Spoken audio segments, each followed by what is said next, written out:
What's going on, YouTube? How's everyone doing? I hope everyone's doing great as usual. Thank you guys again so much, man, for all the love and the support that you guys have been sharing with me. Thank you for all the new subscribers, old subscribers. You guys have been showing a lot of love and support, and I really appreciate it. And as you guys know, man, um, with me and my channel, I'm not here to really spread, you know, let's say, uh, facts as far as what these TVs are capable of doing, how many nits, at what percentage can the TV do, what the exact color volume is, things like that. Although I do pay very close attention to those facts, I'm more of a channel that really likes to express the actual experience of being an owner and a consumer with these TVs. So I just want to really get that out the way because there is a big difference between what the TVs can do on paper and how what your actual experience is at home for various reasons. Use case, everyone's use case is different. Whether your TV's in a light room, dark room, whatever the case may be, whether you game, whether you're a movie watcher, primarily a streamer, so I can only really express or explain my personal experience and hope that, this experience helps somewhat as an owner. So there's a big difference between, again, dishing out the facts, dishing out the measurements and things like that, and actually owning these TVs for long term.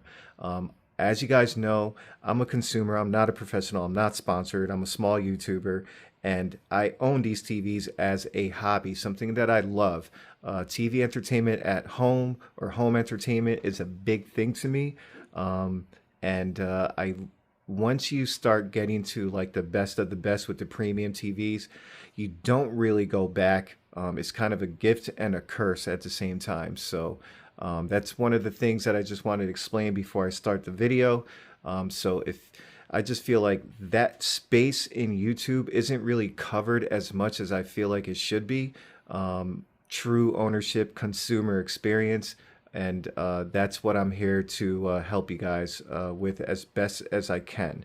So with that being said, guys, 2025 looks to be like a really good year for TVs, and I just really want to talk about quickly of why I'm excited. So the first brand I want to go over is the LG G5. The LG G5, to me, why I'm excited about it is not so much because of the fact that the TV can get brighter at higher nits, which I'm still very excited about. It's going to be a more lifelike experience because of that. But the new tandem four stack technology, although it is not at a QD color volume level, and we all know this, it is still a step forward. And I think that's all LG really cares about with this with this first generation technology, is at least just get it out there and then evolve from there. Everything has a starting point, guys, and this is LG's starting point. Yes, it is still a technology that works in conjunction, or it's incorporated with their older WOLED technology. But what I personally think what's going to happen in the future is it's going to become so evolved to the point where they're going to be able to get rid of that white subpixel, take this technology to another level, then be able to finally get much closer to QD OLED color volume. They have the processing power to get their TVs bright enough, just like any other brand. They have the processing power to really maintain details. They have the processing power to be able to have really nice highlight details. LG has it all. It's just the only thing, in my personal opinion, is the color volume that they obviously cannot get to. And although it is better with the tandem OLED 4-stack technology, as we've seen many times in examples, it's obviously not there yet. So that's probably the main thing that I'm mostly excited about with the G5 is its future and where it's going. I love the fact that LG is sticking to their guns. They're staying in their own lane. They're doing their own thing.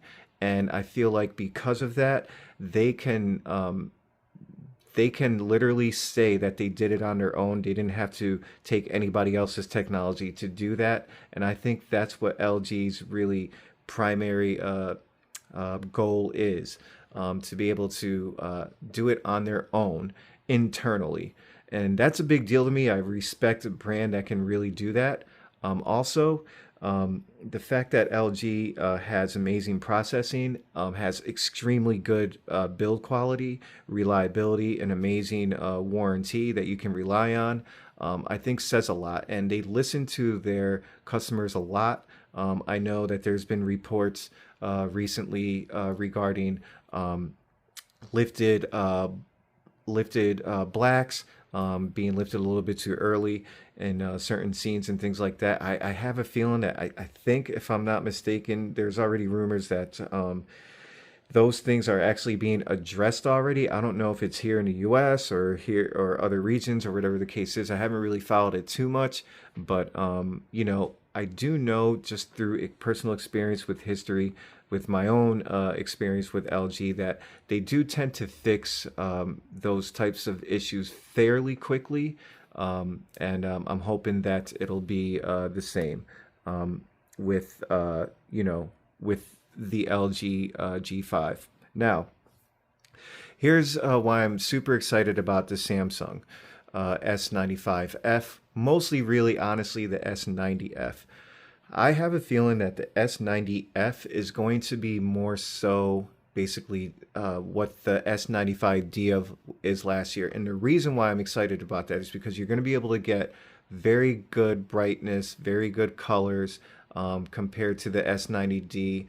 It's just going to be a step up at a more affordable price. And we already know how well and how nice the S95D looked last year. And I feel like we're going to have that in the S90F, plus maybe a little bit more detail, maybe a little bit more small upgrades, things like that.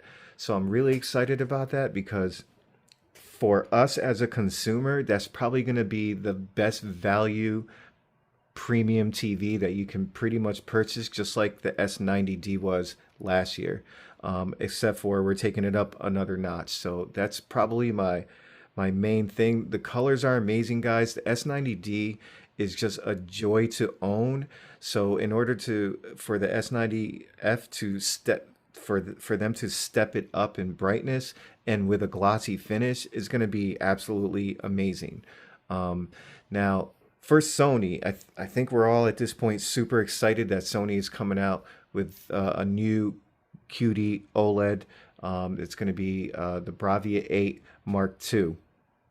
Now, I'm excited about it because finally they're back with a new QD OLED, with the new QD OLED panel.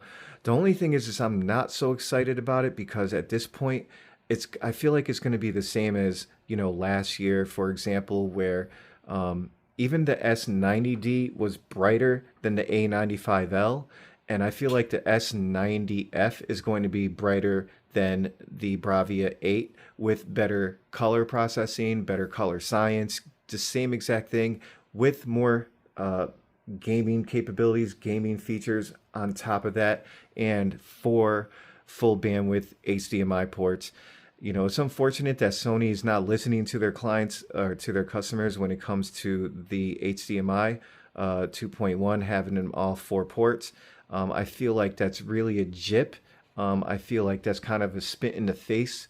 And I feel like just because it's not important to Sony, they're not going to listen to their clientele and move forward with that. And that kind of irks me. I feel like that's a big L for Sony. Not happy about that. But again, you got to move on. And you know, the nice part is that it is going to be a QD OLED. I don't think it's going to be as bright as the S95F.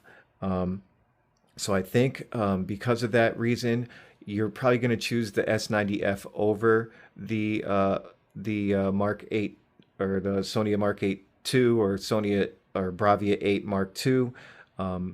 and it's just going to be kind of a no-brainer at that point. You know, I think that Samsung's processing and picture quality is definitely good enough to choose Samsung for the most part over the Sony. I don't see why.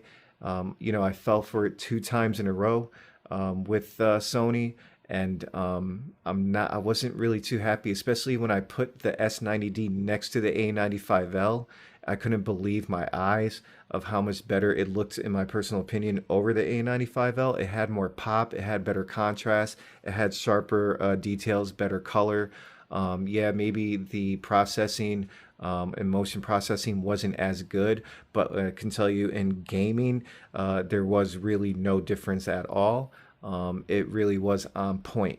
So I'm mostly a gamer and a 4K HDR movie watcher. So at that point, I really didn't see a major difference or care as to why I would keep the A95L. When the Samsung S90D looked that much better, I just feel like for 2025, it's going to be the same thing, just brighter. I feel like that's pretty much where we're going to be at with that.